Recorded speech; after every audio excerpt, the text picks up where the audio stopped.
Hi guys, today I'm here to do my August wrap-up and my September TBR. I didn't get very much read in August, but I was pretty happy with everything that I read. The first book that I finished in August was A Murder in Time. I don't know how to pronounce her name, so I will put it up on the screen. This is about a modern-day FBI agent who works in New York, and she travels back in time to the early 1800s, and she's in a castle in England, and she has to try and solve a murder. But it's very difficult to get all of the men to understand that she knows what she's doing, being the 1800s and being a woman in that time.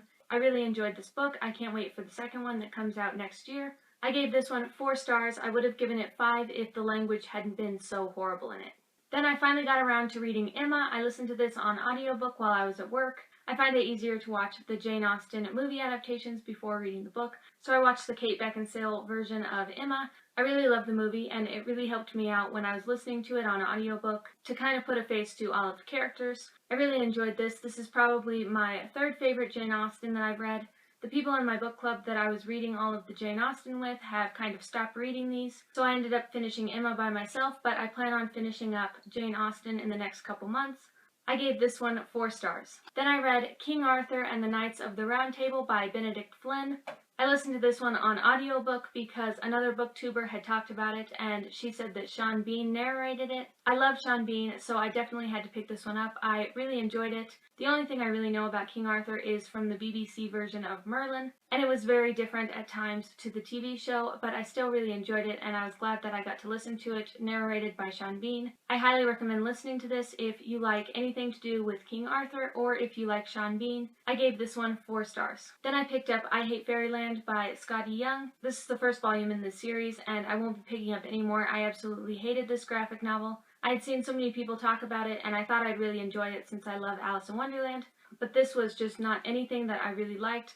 The artwork was horrible. It reminded me of old Nickelodeon TV shows, like Ren and Stimpy and that Angry Beavers TV show, which I hated those TV shows. I know this was a fantasy, but I didn't think that she could have been such a horrible child if she had gone to a wonderful land. I just don't know where she would have learned all of that behavior, and I thought it was just really ridiculous. I gave this one 1 star. And the last book that I completed in August was Macbeth by William Shakespeare. I read this in one day on my way to a Coldplay concert, so it was kind of hard to understand what was going on because I was kind of talking to other people in the car. I still really ended up enjoying this, but I think Shakespeare should really just be watched instead of read. It's really confusing when it's read, but these No Fear Shakespeare editions really helped me out a lot, and I gave this one 3 stars.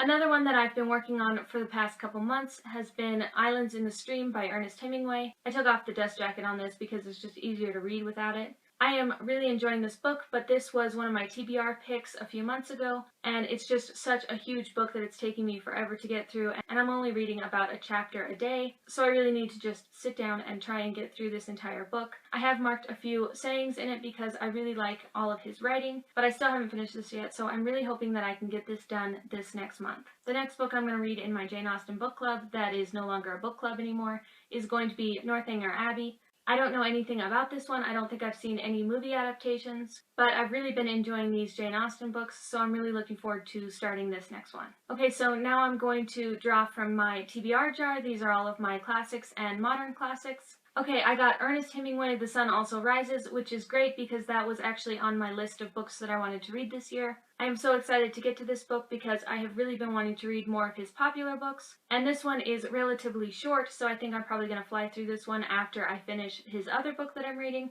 Also, my library will be closing for a month starting today, so I really should get through a lot of my own books. Let me know if you've read any of these books and what you thought of them. I will leave all of the books that I mentioned down in the description, and I will see you guys next time. Thanks for watching. Bye!